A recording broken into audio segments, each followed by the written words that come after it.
Hi, I'm Barbara with the Caring Arts Foundation. Welcome back to another creative project. I just did this project with 2 cancer patient support communities here in the Chicago area, and we had a lot of fun with it. So I hope you will too. It's very easy, and it celebrates my favorite time of the year, which is coming up, autumn. I love the cooler, fresh air and the beautiful colors in the trees. So we're going to create an autumn landscape using also my favorite medium, pastels. Basically, they're soft pastels, chalks. So I'll explain just a few things we need. It's very easy and pretty inexpensive. You'll need a set of pastels. I'm mostly using colors from this 12 pack, but you can also get a 36 pack or a 24 pack from your local craft shop. These happen to be very inexpensive. This is a beginner set. They're half sticks, and they're only $5 or $6 for 36 colors, so it's great. Now you can use pastel paper, which is a little more costly. It comes in these pads, and there's a selection of colors, and I think those are about $10 or maybe less. But I'm going to use simple construction paper, and you can get that at any Walmart or Target or any place like that. And if you have a set of construction paper, pull out the blue color, because that's what I'm going to use today, and that's going to be our background, both the sky and the water. And then you're also going to need an eraser maybe, or you could use your hand for that. I really like these kneaded erasers, which are soft and pliable, and I especially like these for using with pastels. And your fingers are going to get dirty. So you'll need some paper towel, and I also use these wipes, which are a popular item these days. But those work great for cleaning off your fingers when they get too dirty. And if you prefer not to use your fingers, you can roll up a little piece of paper towel and use that to blend your colors as well. But I like my fingers, so I'm going to do it that way.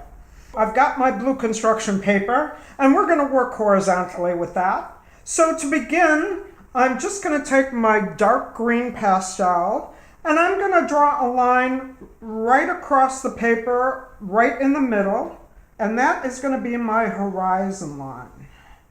And that's just going to be a guideline for me. Now, I always like to start with paintings or things like this, working from background to foreground. So we're going to begin with our sky. So if you look at the top half of the paper and go about halfway in the top half, we're going to take our white pastel and we're going to start to create some clouds, kind of in the top half there, or the top quadrant of the paper.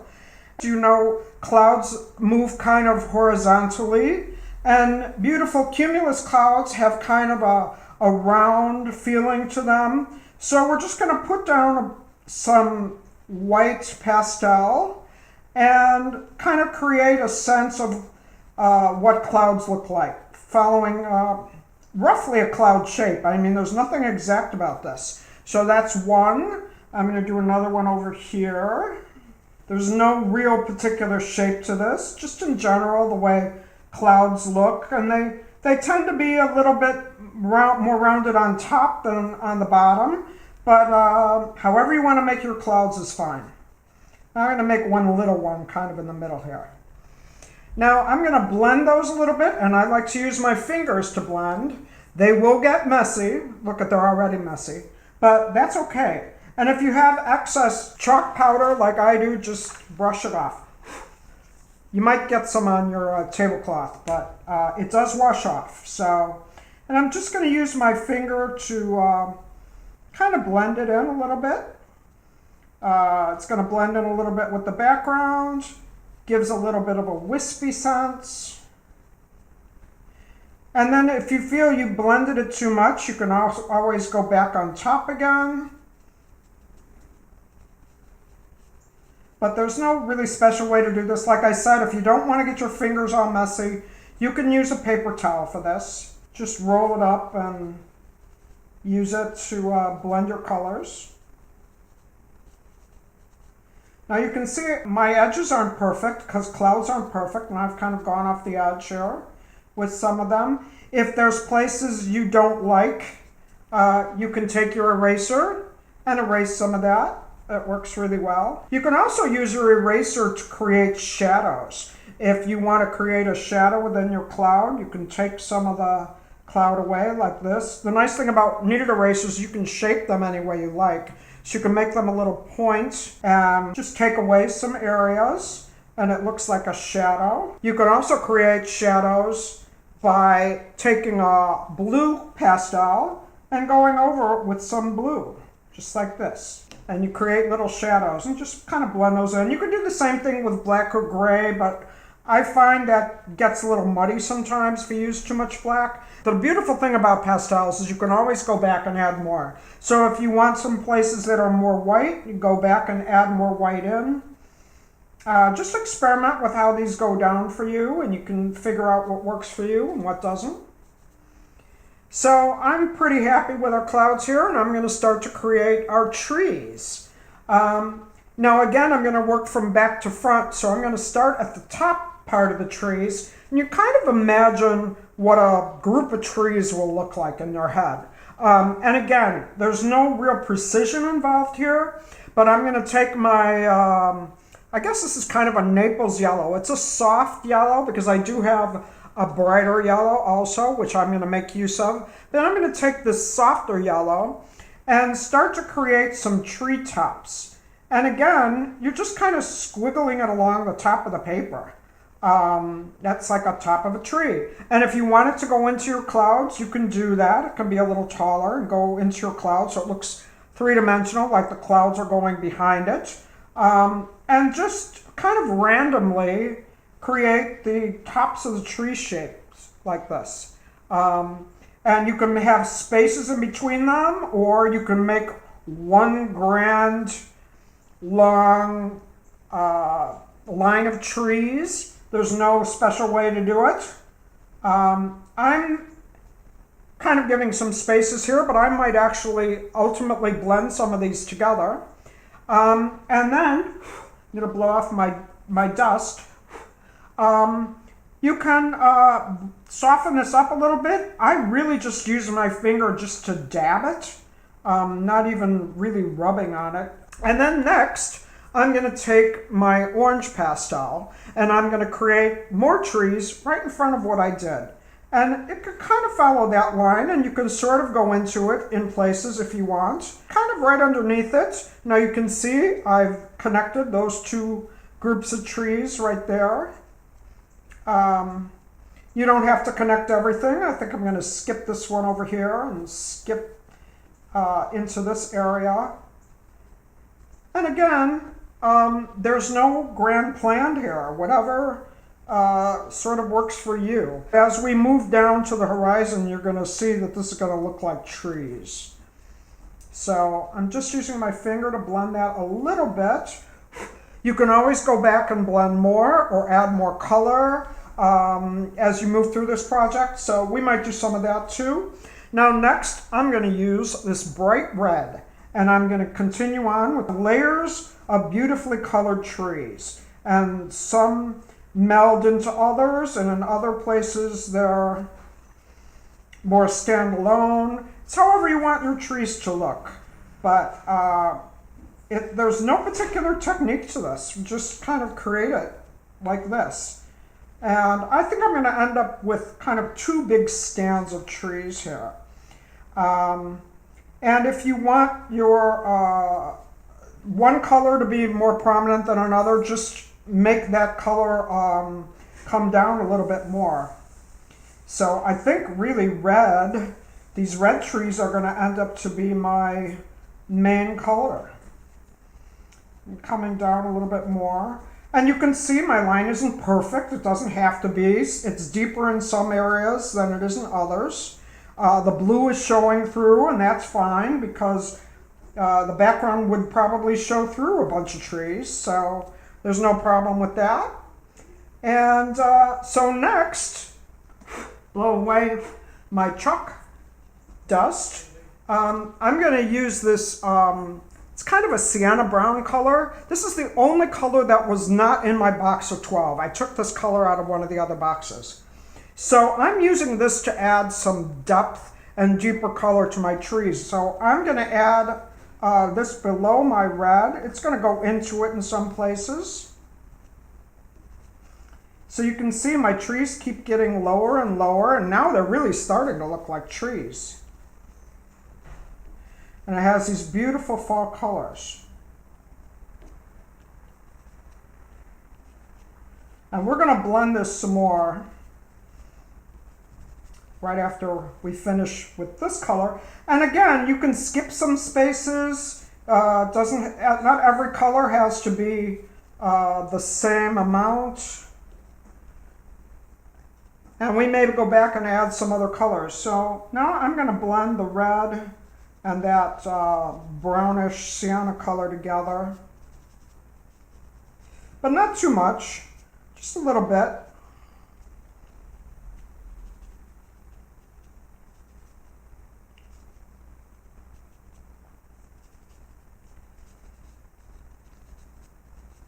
You can see it's kind of blended together, but there's still some textured spots, and I think that works well to have both. I'm gonna wipe my hands off because they're starting to get pretty full of color here. Use my paper towel.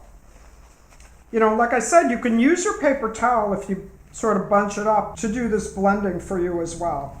Either one works fine. I just like to use my fingers. And if there's spots you want to take away, again, use your kneaded eraser to do that, or just use your finger to take some color out or blend some color more together. However you want to do it is fine. So now we're going to start to create some bushes and hedges and maybe low-lying trees in front of these. So I'm going to take my bright green and I'm going to start creating what looks like some bushes and hedges, and kind of filling in the spots. I'm going right up to the bottom of that brownish color. In this case, I am going to go all the way across, I think. And you can see some hedges are higher than others, and that would be the way it is in nature. So in some cases, I'm going higher, and just to kind of connect all these trees.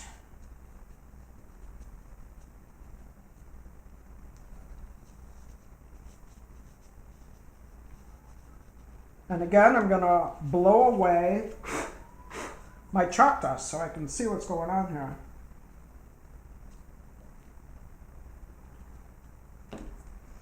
And now once again, I'm going to kind of blend those together just by dabbing.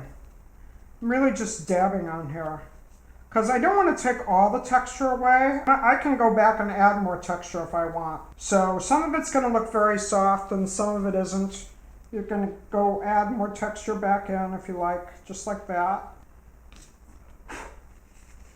And now the last thing here is to add my very lowest bushes that are going to be right along the edge of the water. So I'm going to take my dark green again and just kind of create some very small line of hedges or bushes right along the water's edge. And the water's edge doesn't have to be perfectly straight.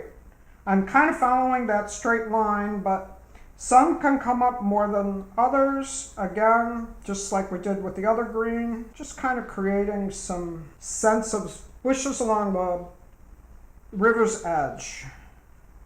So there we have those.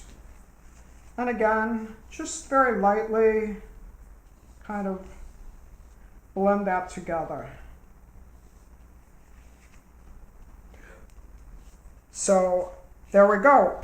And you know, you can always go back and adjust this. You can add more detail or add more little pops of color here and there. For instance, you could take your orange and bring some more into the red. That creates some nice texture and some additional color. You can do that. You can blend it or not. It's up to you. However you want to do it is the right way to do it. And then the last thing before we begin working on the water is you want to add what looks like some trees and tree branches and trunks. So I'm taking my dark brown and I'm going to use the very edge, the sharp edge of the brown, and I'm going to create what looks like very lightly some branches and tree trunks. And since this is a forest, they don't all have to be the same. Some will be more prominent than others because the forest goes back, and in some cases they're not all the same. So there could be spaces. They're not all the same length. And it's just very light, just to give a sense of the trees.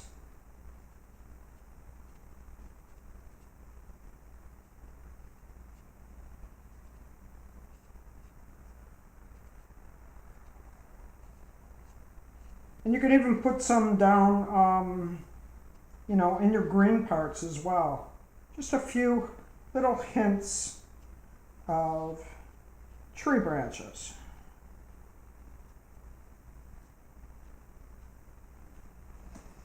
And then again, if you want to go back and add to the tops of those branches some little bits of trees, you can do that. You don't have to.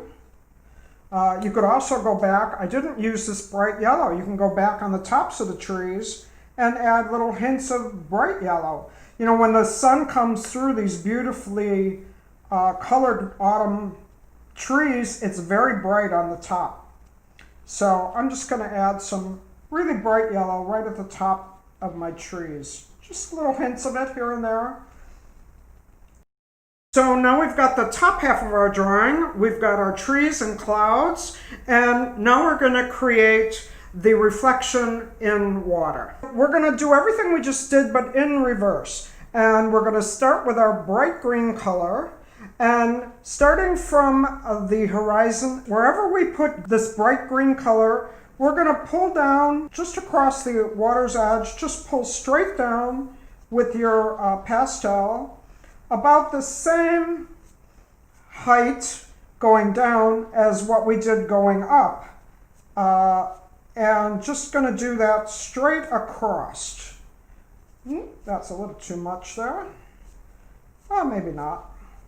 And this doesn't need to be perfect in any way, so just going to go all the way across. This middle one I'm going to erase a little bit. I think it's a little too long. There we go.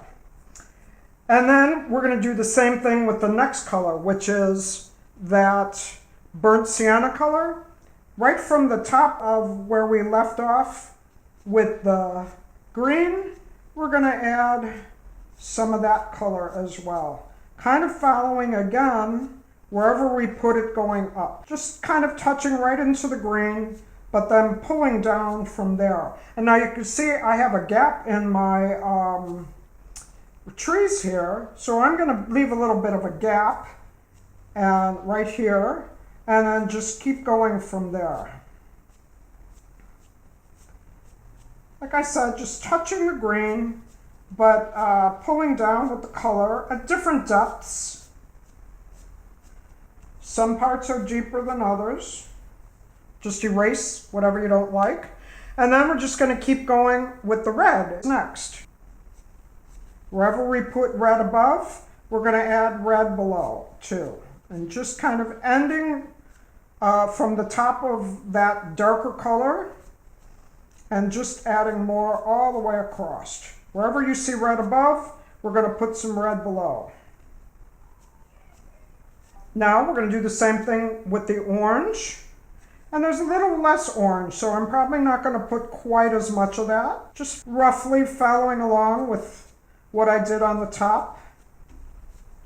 If there's a space, there's a space. Just kind of try to follow where you put orange. And I have a big gap here because I don't have any orange in here. So I'm going to jump over here and keep going. And again, a little bit of a gap. And jump over to where I have my orange over here.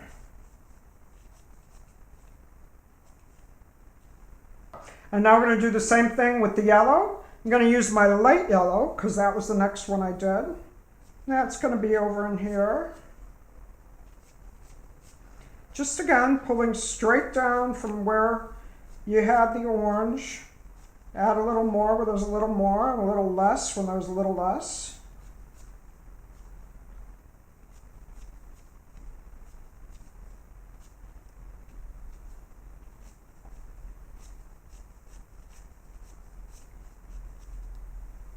And you can always adjust this. It's the beautiful thing about pastels. And my last part, well, not my last part because we have to do the clouds too, but that bright yellow, there's just a few hints of that. And I'm going to go here and there and give some little hints of that bright yellow wherever I put those bright little highlights. And then last but not least is our clouds. So we have to take our white pastel and we're going to do the same thing wherever we see our clouds.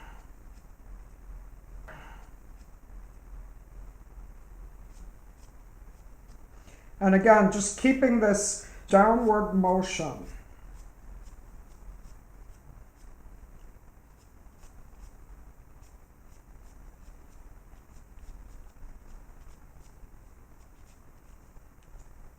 And I have my little cloud, it's above the other one, so it's going to be below this one. And then my final cloud right over here.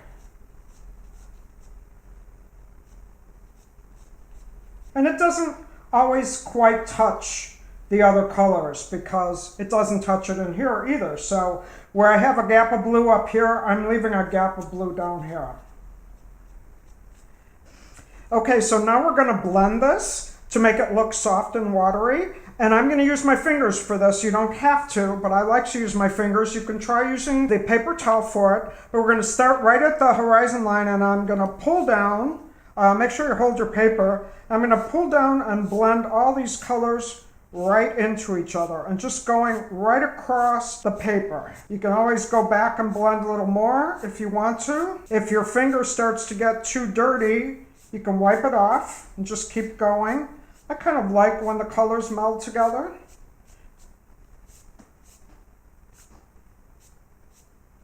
And it's really starting to look like water now.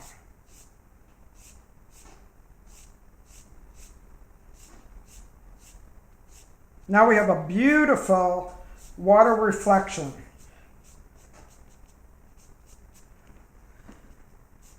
Looks cool, doesn't it? You can blend them up into each other if you like.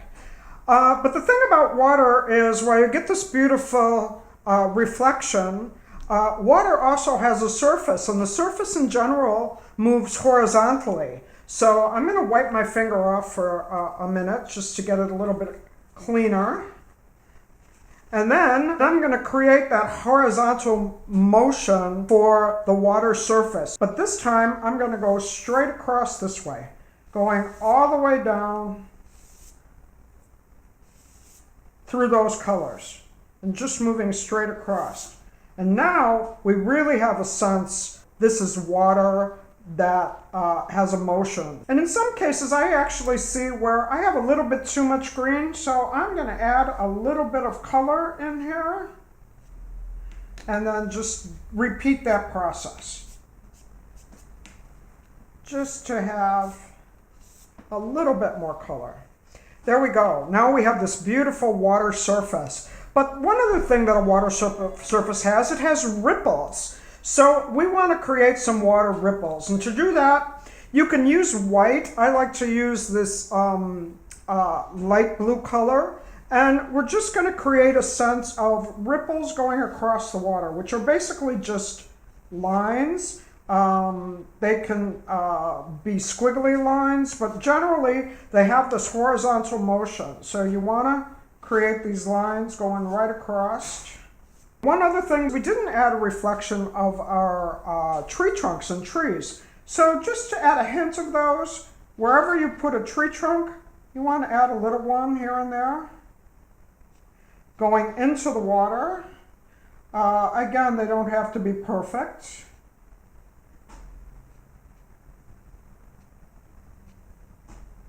But just to give a sense of those, because those would be reflected in the water as well.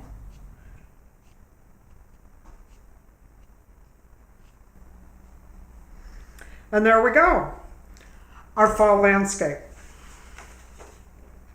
Now pastels do tend to smear, so if you want to preserve that for framing, if you've got some aerosol hairspray, you can take it outside and do a very light spray coat. Make sure you're not too close so it doesn't get wet. Let it dry for a minute or two and then give it another quick coat and you're all ready for framing.